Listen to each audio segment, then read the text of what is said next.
कैसे हो दोस्तों। आज से हम भारत में मुस्लिम शासन का इतिहास सीरीज को आगे कंटिन्यू करते हुए भारत के दूसरे शाही खानदान खिलजी शाही खानदान के बारे में जानेंगे। पहले भाग में हमने जाना कैसे मोहम्मद गोरी के गुलामों का एक समूह भारत में एक शाही सल्तनत कायम करने में कामयाब रहा और कैसे अपनी सत्ता के लालच ने और अमीरों के ज़रूरत से ज़्यादा ताकतवर हो जाने के कारण इस वंश का खात्मा हो गया। गुलाम वंश के पतन के और भी बहुत सारे कारण थे। सभी कारणों ने मिलकर गुलाम वंश को पतन के गर्क में डाल दिया। सबसे महत्वपूर्ण और अहम कारण तो बलबन के उत्तराधिकारियों का कमजोर होना था। बलबन ने अपनी क्षमता से अपनी सल्तनत के तुर्क अमीरों का खात्मा कर उसे नई ऊंचाइयों तक ले गया, पर उसके कमजोर उत्तराधिकारी अपने सल्तनत को बचा नहीं सके और एक खिलजी सेनापति ने इन नाकाबिल उत्तराधिकारियों को हटाकर खिलजी वंश की नींव डाल दी। वह थे जलालुद्दीन खिलजी। आइए जानते हैं खिलजी वंश के संस्थापक और खिलजी शाही खानदान के पहले सुल्तान जलालुद्दीन खिलजी के बारे में। गुलाम वंश के बारे में जानने के लिए सीरीज यानी कि भारत में मुस्लिम शासन का इतिहास सीरीज को शुरू से फॉलो करें। अस्सलाम वालेकुम दोस्तों, मेरा नाम है मोहम्मद उबैद खान और आप देख रहे हैं उबैद खान रिकॉर्डिंग। जलालुद्दीन खिलजी, जिसे फिरोज अल दीन खिलजी या जलालुद्दीन खिलजी के नाम से भी जाना जाता था, उनका जन्म 1220 में हुआ था। उनके शासन का दौर 1290 से 1296 तक था। वह खिलजी वंश को कायम करने वाले और खिलजी वंश के पहले सुल्तान थे। 1290 में 70 साल की उम्र में वह तख्त पर बैठे और दिल्ली सल्तनत पर हुकूमत की, जहां खिलजी शाही खानदान ने 1290 से 1320 तक दिल्ली सल्तनत पर हुकूमत की। जलालुद्दीन खिल्ज कबीले से ताल्लुक रखते थे। तुर्क मुल्क का एक कबीला जो तुर्किस्तान से आने के बाद 200 सालों से अफगानिस्तान में बस गया था। दिल्ली उस दौर के इतिहास जलालुद्दीन के बैकग्राउंड के बारे में ज़्यादा जानकारी नहीं देते हैं। जलालुद्दीन एक अंदाजे के मुताबिक बलबन के शासनकाल के दौरान किसी समय दिल्ली सल्तनत सेवा में शामिल हुआ था। ईसामी के मुताबिक वह बलबन के बेटे बुगरा खां की खिदमत में था। ये मुमकिन है कि 1280 से पहले समाना के गवर्नर के रूप में बुगरा खां के दौर के दौरान ये हुआ था। जलालुद्दीन धीरे धीरे उत्तर पश्चिमी भारत में एक कमांडर के तौर पर अहमियत से उभरे, जिसका मुख्यालय समाना था। तख्त पर बैठने से पहले जलालुद्दीन को मलिक फिरोज के नाम से जाना जाता था। उन्होंने और उनके भाई शहाबुद्दीन, जो अलाउद्दीन खिलजी के पिता थे, ने कई सालों तक गियासुद्दीन बलबन की खिदमत की। वह सर-ए-जंगदर यानी शाही अंगरक्षकों के प्रमुख के पद पर पहुंचे और बाद में उन्हें समाना के सरहदी राज्य के गवर्नर के तौर पर बहाल किया गया। गवर्नर के तौर पर उन्होंने मंगोल हमलावरों के साथ सल्तनत की लड़ाई में खुद को साबित किया।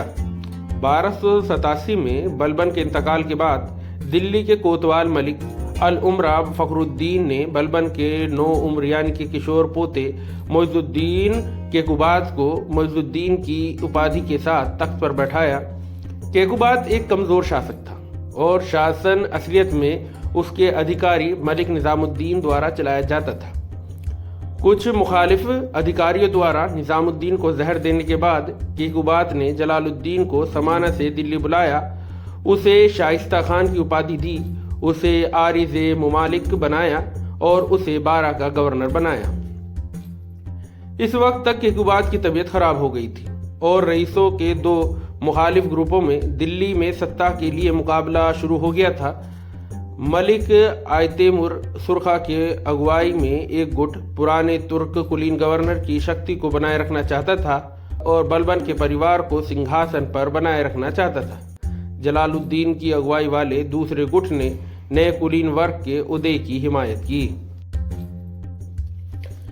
जब केकुबाद लाइलाज रूप से लकवाग्रस्त हो गया तो मलिक सुरखा और उसके सहयोगी मलिक कच्छन ने उसके नवजात बेटे क्यूमर्स को शमशुद्दीन सेकंड की उपाधि के साथ तख्त पर बैठा दिया। फिर दोनों अमीरों ने जलालुद्दीन सहित अपने मुखालिफ अमीरों को मारने की साजिश रची। इस समय जलालुद्दीन भुगल पहाड़ी में शाही फौज का मुआयना कर रहा था। उनके भतीजे मलिक अहमद चैप जो नायब अमीर हाजिब के पद पर थे, ने उन्हें साजिश के बारे में इत्तला दी। इसके बाद जलालुद्दीन ने अपना ठिकाना ग्यासपुर में बदल लिया और आसान मंगोल हमलों की तैयारी के बहाने 12 से अपने रिश्तेदारों को बुलाया। सुरखा की हिट लिस्ट में शामिल अन्य अधिकारी भी खिलजियों में शामिल हो गए। कुछ ही समय बाद जलालुद्दीन को दिल्ली के शाही दरबार में बुलाने का आदेश मिला और उसे एहसास हुआ कि यह उसे मारने की साजिश का हिस्सा था। उन्होंने कन्नौज में सेना के मुआयने करने के बहाने खुद को माफ कर लिया। कच्छन ने तब खुद दिल्ली से कन्नौज तक मार्च किया और जलालुद्दीन से कहा कि उनकी मौजूदगी तुरंत दिल्ली में मांगी गई है। जलालुद्दीन ने साजिश के बारे में कुछ भी न जानने का नाटक किया और कच्छन से मुआयना पूरा होने तक तंबू में आराम करने की गुजारिश की। तंबू में जलालुद्दीन ने कच्छन का सिर काट दिया और उसके शरीर को यमुना नदी में फेंक दिया, जिससे दोनों मुखालिफ गुटों के बीच जंग शुरू हो गई। जलालुद्दीन के बेटे ने दिल्ली तक मार्च किया, शाही महल में दाखिल हुआ और सिर्फ नाम के सुल्तान क्यूमर्स को जलालुद्दीन के शिविर में ले आए। मलिक सुरखा और उसके सहयोगियों ने क्यूमरे को दोबारा हासिल करने की कोशिश की, लेकिन उन्हें पकड़ लिया गया और मार दिया गया। जलालुद्दीन के लोगों ने दिल्ली के कोतवाल मलिक अल उमरा फखरुद्दीन के कुछ बेटों को भी अपहरण कर लिया और इसलिए फखरुद्दीन ने दिल्ली के लोगों को क्यूमर्स को दोबारा हासिल करने की कोशिश करने से रोक दिया। मुखालिफ गुट के अधिकारियों को खत्म करने के बाद जलालुद्दीन ने क्यूमर्स को दिल्ली के सुल्तान के रूप में स्वीकार करना जारी रखा। वह भटिंडा, दीपालपुर और मुल्तान राज्यों के गवर्नर बने। शुरुआत में उन्होंने बलबन के भतीजे मलिक छज्जू और फखरुद्दीन को क्यूमर्स की राज प्रतिनिधि का पद भी पेश किया। हालांकि मलिक छज्जू ने कारा मणिकपुर का गवर्नर बनना पसंद किया और फखरुद्दीन ने भी इस सुझाव को नकार दिया। इसलिए जलालुद्दीन खुद सुल्तान बन गए। केकूबाद का इंतकाल 1 फरवरी 1290 को हुआ। सरहिंदी के मुताबिक वह नजरअंदाजी के कारण भूख से मर गया, लेकिन एक और खुलासे में कहा गया है कि जलालुद्दीन के आदेश पर एक अधिकारी द्वारा उसकी हत्या कर दी गई थी, जिसके पिता को उसने मार डाला था। जलालुद्दीन द्वारा हटाए जाने से पहले क्यूमर्स का नाम मात्र के शासन का दौर लगभग 3 महीने तक चला। जलालुद्दीन जून 1290 में दिल्ली के पास अधूरे किलोखोरी महल में दिल्ली के तख्त पर बैठे। अपनी ताजपोशी के वक्त जलालुद्दीन बहुत मशहूर नहीं थे।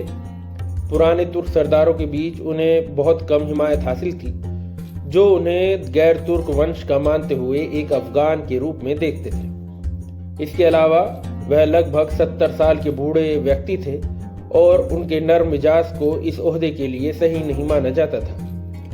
अपनी नापसंदी के कारण उन्होंने दिल्ली के बलबन के महल में न जाने का फैसला किया और किलोखरी में रहने लगे, जो एक अफगान घेरा था, जो असली राजधानी के रूप में काम करता था। उसने महल का निर्माण पूरा किया और किलोखरी को एक खास शहर में बदल दिया। जलालुद्दीन ने काम करने के कानून में कोई भी अमूलचूल बदलाव करने से परहेज किया और बलबन के शासनकाल के दौरान पुराने तुर्क अमीरों को उन कार्यालयों में बनाए रखा जो उनके पास थे। उसी समय जलालुद्दीन ने अपने रिश्तेदारों और सहयोगियों को खास ऑफिस में नियुक्त किया। धीरे धीरे जलालुद्दीन ने दिल्ली के नागरिकों से मिले शुरुआती दुश्मनी पर काबू पा लिया। बलबन जैसे पहले तानाशाही सुल्तानों से अलग उन्होंने एक नर्म मिजाज और रहमदिल सुल्तान के तौर पर शोहरत हासिल करी। दिल्ली में दाखिल होने के बाद उन्होंने शाही ऑडियंस वाले कमरे में राजा की सीट पर बैठने से इनकार कर दिया, ये कहते हुए कि सुरखा और कच्छन की बुरी नीयत के वाले इरादों की वजह से उन्हें ताज पहनना पड़ा था। जबकि आम जनता जलालुद्दीन को एक रहमदिल और ईमानदार व्यक्ति के तौर पर तारीफ करती थी, रईसों का एक गुट उसे एक कमजोर सुल्तान के तौर पर छोटा समझता था। अगस्त 1290 में बलबन के भतीजे मलिक छज्जू कशली खान, जो अब पुराने शाही परिवार के सरप्रस्त यानी प्रमुख थे, ने जलालुद्दीन के खिलाफ बगावत कर दी।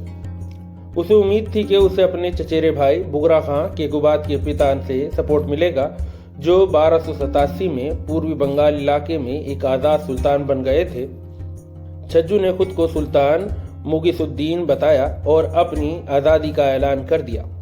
अवध के गवर्नर अली हातिम खां और साथ ही मशरकी इलाकों में कायम की अपनी पुराने रईसों ने उसकी हिमायत की। छज्जू को गंगा के मैदानी इलाकों में कई हिंदू सिपह सालारों की हिमायत हासिल थी। छज्जू को यकीन था कि उसे जलालुद्दीन के मुकाबले में ज़्यादा हिमायत हासिल है, जिसे अभी तक दिल्ली और उसके पड़ोसी इलाकों के पुराने रईसों के बीच समर्थन हासिल नहीं था। जलालुद्दीन ने अपने सबसे बड़े बेटे को दिल्ली का इंचार्ज बनाने के बाद बगावत को कुचलने की ठानी। उसने अपनी सेना कोयल आधुनिक अलीगढ़ में आज के रास्ते बदायूं की ओर भेजा और सेना का हरावल दस्ता उसके दूसरे बड़े बेटे अर्क अली खान की क़यादत में बाकी सेना से आगे निकल गया और राम गंगा नदी के दूसरी ओर छज्जू की सेना को देखा। छज्जू की सैनिकों ने सभी नावें जब्त कर ली थी, इसलिए अर्क अली खान की टुकड़ी नदी पार नहीं कर सकी। रात में अर्क अली खान ने बेड़े और नावों पर छज्जू के शिविर पे छापा मारने वाली पार्टी भेजी। छापे में छज्जू के सैनिकों में घबराहट फैल गई और वह अपना शिविर छोड़कर उत्तर की ओर चले गए। अर्क अली खान ने 2 दिनों तक दुश्मन का पीछा किया। राम गंगा नदी पार करते हुए उनका सामना छज्जू की सेना से हुआ और उन्होंने एक बेनतीजा जंग लड़ी।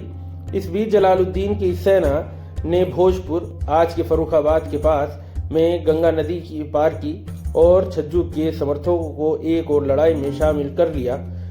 रात में छज्जू खां को खबर मिलने पर कि जलालुद्दीन उनकी सेना के पीछे से हमला करेगा, फिर छज्जू अपने कुछ साथियों के साथ गुप्त रूप से शिविर से बाहर निकल गया। सुबह अर्क अली खान ने नदी पार की और छज्जू की बची हुई सेना को आसानी से हरा दिया। छज्जू ने कई हिमायत करने वाले मारे गए, जबकि मलिक मसूद और मलिक मोहम्मद बलबन को पकड़ लिया गया। फिर छज्जू की बाकी सेना ने हथियार डाल दिए। छज्जू मलिक ने खुद एक दीवार वाले गांव में पनाह ली, लेकिन गांव के मुखिया ने उसे जलालुद्दीन की फौज को सौंप दिया। अपने भतीजे अहमद चाप की एतराज के बावजूद जलालुद्दीन ने तुर्क मुस्लिम बागियों के साथ रहम वाला सलूक किया। जब कैद किए गए बागी सरदारों को जंजीरों से बांधकर उसके खेमे में लाया गया तो उन्होंने उनके साथ बुरे बर्ताव को नापसंद किया। उन्होंने उन्हें रिहा करने, अच्छे कपड़े पहनने और आदर सत्कार करने का हुक्म दिया। उन्होंने अमीर अली सरजानदार जैसे ऊंचे ओहदे वाले बागी सरदारों को दावत पर बुलाया। यहाँ तक कि मलिक छज्जू को, जिसे कुछ दिनों बाद पकड़ लिया गया था, फांसी देने के बजाय मुल्तान में सम्मानजनक जेल में भेज दिया गया। उनके साथियों को रिहा कर दिया गया। जलालुद्दीन ने अपने मर चुके मालिक और सुल्तान बलबन के प्रति वफादारी के लिए बागियों की खुले तौर पर तारीफ की। जब अहमद चाप ने इस तरह की नरमी पर एतराज किया तो जलालुद्दीन ने ऐलान किया कि उसे मुसलमानों को मारने की आदत नहीं है और तर्क दिया कि माफ किए गए रईस उसके एहसानमंद रहेंगे और उसके लिए वफादार रहेंगे। मलिक छज्जू द्वारा शुरू की गई बगावत के बाद मंगोलों ने दिल्ली सल्तनत की उत्तर पश्चिमी सीमा पर हमला कर दिया। जलालुद्दीन बर्नी के मुताबिक यह मिशन अब्दुल्ला द्वारा चलाया गया था। वह हुलगू खान का पोता था। अर्काली खान समाना, दीपालपुर और मुल्तान का प्रभारी था, जो सीमा वाले राज्य थे, और हमला करने वालों को पीछे हटाने के लिए जलालुद्दीन की कमांड के तहत एक निजी सेना भेजी गई थी। मंगोलों के एक गुट ने उलुग खां, हुलगू का एक और पोता के नेतृत्व में इस्लाम अपनाने का फैसला किया। उन्होंने जलालुद्दीन से भारत में बसने की इजाज़त भी मांगी। दिल्ली सल्तनत में मंगोलों को सबसे बुरे अपराधियों के रूप में देखा जाता था। हालांकि जलालुद्दीन खिलजी ने उन्हें एक सौदा करने दिया और अपने बुरे कामों के लिए माफ़ी हासिल की। जलालुद्दीन ने उन्हें घर, रैंक और भत्ते भी प्रदान किए और बाद में उन्हें नए मुसलमानों के तौर पर दर्जा दिया। जैन पर कब्जा करने के बाद जलालुद्दीन ने अपने सैनिकों को रणथंबोर किले को जीतने का आदेश दिया, जो एक खड़ी पहाड़ी पर था और अजय माना जाता था। दिल्ली के इतिहास में जलालुद्दीन बर्नी के अनुसार उन्होंने निर्माण की प्रगति की जांच करने के लिए बाहर जाने के बाद घेराबंदी छोड़ दी और उन्हें एहसास हुआ कि बाद की घेराबंदी के नतीजे में कई मुस्लिम सैनिकों की जान चली जाएगी। जलालुद्दीन के भतीजे अहमद चेप ने इस फैसले पर एतराज किया। मलिक छज्जू को ओहदे से हटाने के बाद जलालुद्दीन ने अपने भतीजे अली गुरशस्प, बाद में सुल्तान अलाउद्दीन खिलजी, को कारा का गवर्नर बनाया था। जब अली छोटे थे तब उनके पिता का इंतकाल हो गया था और जलालुद्दीन ने उन्हें और उनके भाई अल्बास बेग, बाद में उलूग खां, को पाला था। जलालुद्दीन ने अपनी बेटियों की शादी भी अली और अलमास से की थी। अली की घरेलू भरी जिंदगी काफ़ी दुख भरी थी, क्योंकि उनके अपनी पत्नी और सास के साथ अच्छे संबंध नहीं थे और वह जलालुद्दीन के परिवार पर अपनी निर्भरता ख़त्म करना चाहता था। कारा में मलिक छज्जू के पुराने हिमायतियों ने उसे जलालुद्दीन के उखाड़ फेंकने के लिए उकसाया। जलालुद्दीन के खिलाफ तख्ता पलट के लिए धन जुटाने के लिए अली ने 1293 में भिड़सा पर छापा मारा और बहुत बड़ी तादाद में मवेशी और कीमती धातुएं जैसे सोना चांदी हासिल किए।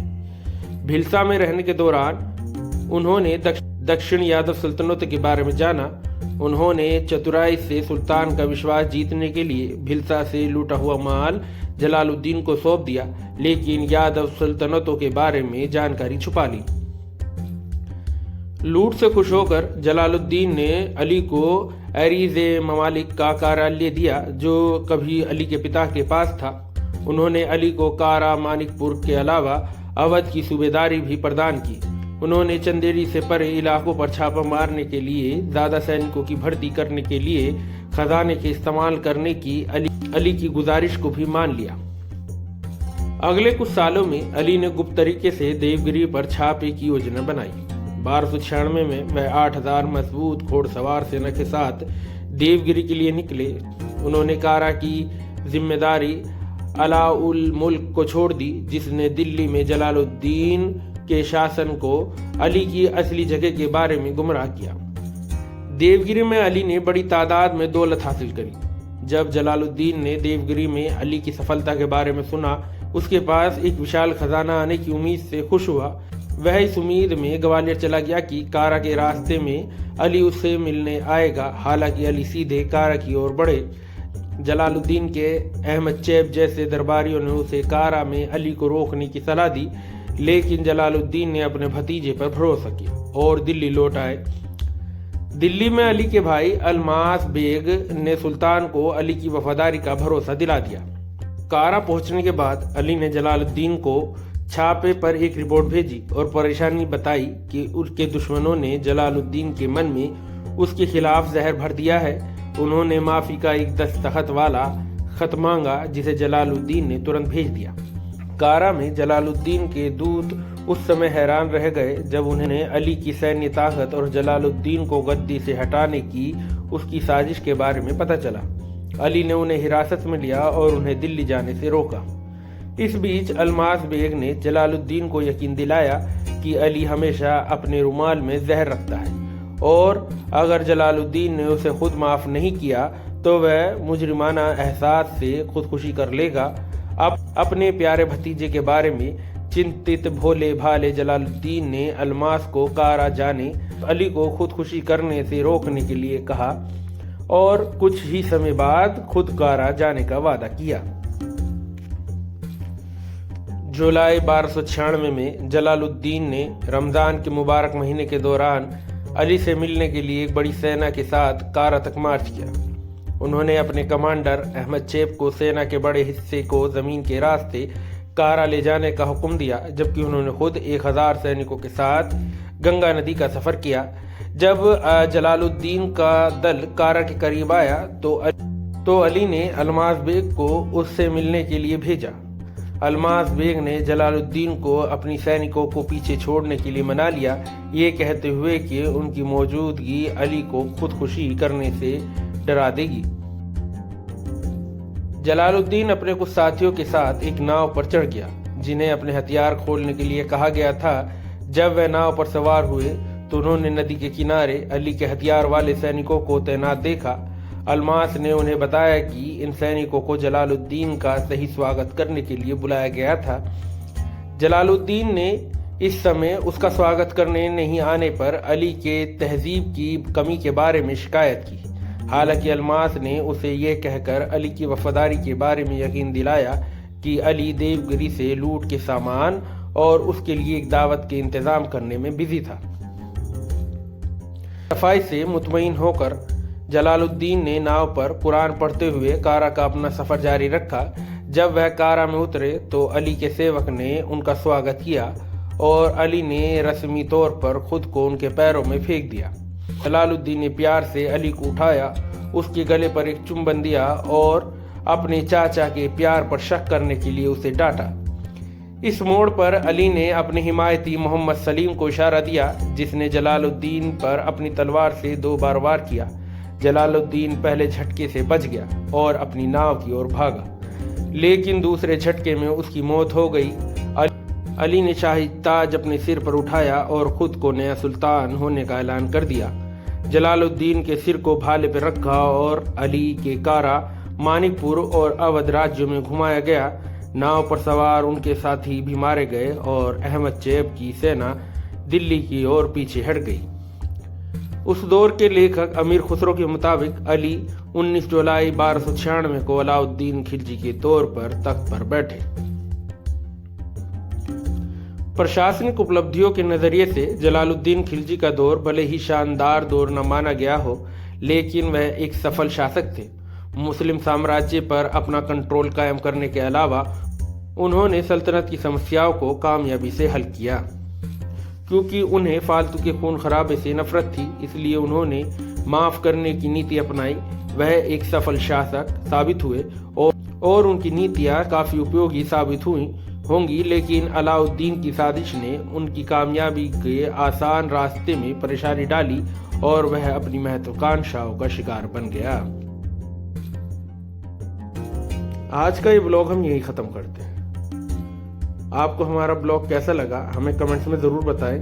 हमारी आने वाली वीडियो को देखने के लिए बेल आइकन के बटन को दबाएं। प्लीज़ चैनल को लाइक करें, सब्सक्राइब करें। शब्बा खैर।